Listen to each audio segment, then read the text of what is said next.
Maingay siya. Sobrang ingay.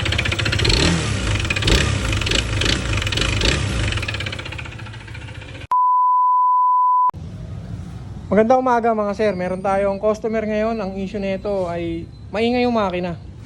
Bale ito mga sir, tinanggal na natin yung panggilid para malaman natin kung sa makina nga ba talaga. Bali ang odo ng motor na to mga sir, 82,904. Bale ito MC Taxi. Uy,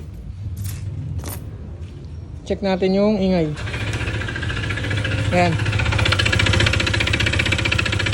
maingay siya. Sobrang ingay.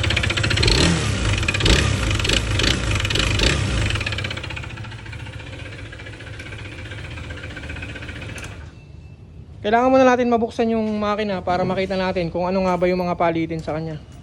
Okay, update ko kayo pag nabuksan na natin. Let's go. A few moments later. Magandang gabi sa inyo mga sir. Ito na nga pala yung update sa PCX 160 na maingay ang makina. Maingay siya. Sobrang ingay. Tinanggal na natin yung CVT pero maingay pa rin. So ibig sabihin sa makina nang gagaling yung tunog. At ito sa in-overhaul natin at hinanap natin kung saan nga ba nagkaroon ng problema. Dito mismo mga sir, sa kanyang sigunyal. Ayan, bukod sa matigas na, tumatayo na siya.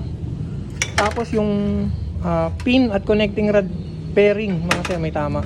Dapat to pag kinatok, walang tunog. Ayan mga sir, ang lakas. So ibig sabihin sira to. Tsaka sa PCX mga sir, mas maganda kung papalitan nyo siya ng buong assembly ng sigunyal. Kasi bakit?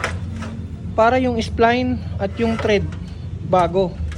And then pagka bumili ka na ito, yung kanyang balance, factory balance mga sir. Hindi kagaya pag bumili ka ng connecting rod pin and bearing, then pinapress mo sa ibang machine shop. Yung iba kasi hindi naman tama yung clearance na nilalagay, then wala sa balance. Kaya baka magka-problema pa. Kaya much better kung may budget kayo, isang assembly ng sigunyal.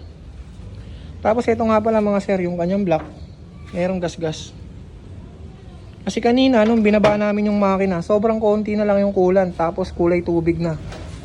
So ibig sabihin nag-overheat yung makina. Dahil itong motor na to ginagamit sa move it. Siyempre kung may tama yun, natural may tama rin ang kanyang piston. Ayan mga sir, oh. Nasasalat na yan ang kuko, so malalalim na. Pag binalik pa natin to, magkakain na siya ng langis. Kaya pinapalitan na natin ng buo. Ito mga sir, kakarating lang ng pyesa. Pinabili natin kay sir, since may budget naman siya para dito. Buti magaling si customer, nagtatabi siya ng pera, saka nakikita siya. Ayan, brand new na Honda.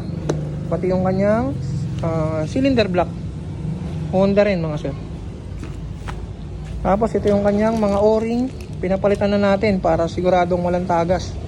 Kasi pag hindi natin pinalitan, nilagyan lang natin ng pandikit, may chance na tumagas dahil nga napitpit na to.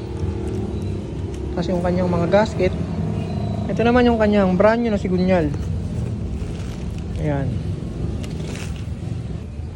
Ito mga sir, hindi naman to natuyuan ng langis kasi check nyo yung kanyang head cover. Hindi pa namin to nalilinis. Pero yan oh.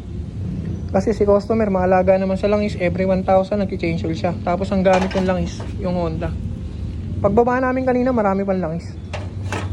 Talagang bumigay lang yung kanyang pyesa. Dahil kasi sa Movit ginagamit to, iba-ibang yung bigat ng tao, iba-iba yung sumasakay, kaya siguro napuwersa yung makina niya. Ito mga sir, all goods naman yung kanyang pyesa sa may bandang head cylinder. Okay yung cams, yung mga bearing, maayos. Pati yung rocker arm roller, yung bearing niya okay naman, walang kalog. So okay lahat sa pangitaas. Dito lang bumigay sa kanyang sigunyal din dun sa may head cylinder, sa may cylinder block. Then ito mga sir, 80,000 odo na. I-valve lapping natin to. Ito hindi pa natin nalilinis to. Pakikintabi natin yan. Valve lapping lahat. Tapos yung chain nya, pinapalitan na rin natin. Kasi nga, 80,000 odo na. At dito mga sir, sa pagkakabit ng sigunyal, gumagamit tayo ng thermal expansion procedure. Kung saan, pinapainit natin ng gusto yung kanyang panggilid para pag nilagay natin yung bearing, swak lang, di tayo gagamit ng puwersa. Kasi pag iniinit yan mga sir, nag-expand yan.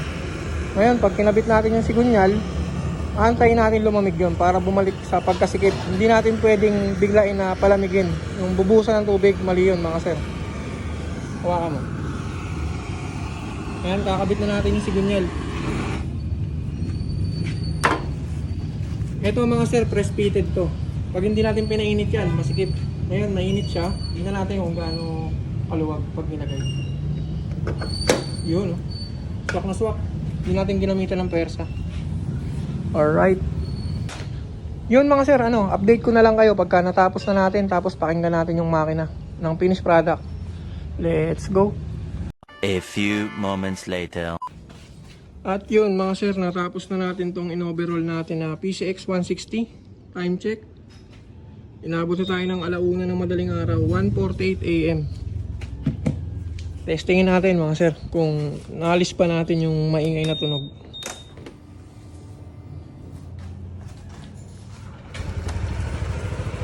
Ayun mga sir, bumalik sa dating tunog. Tahimik na ulit. Ayos. All goods na, all goods na. Kaso mga sir, break-in pa to. Hindi pa pwedeng birahin kasi bago yung block at piston.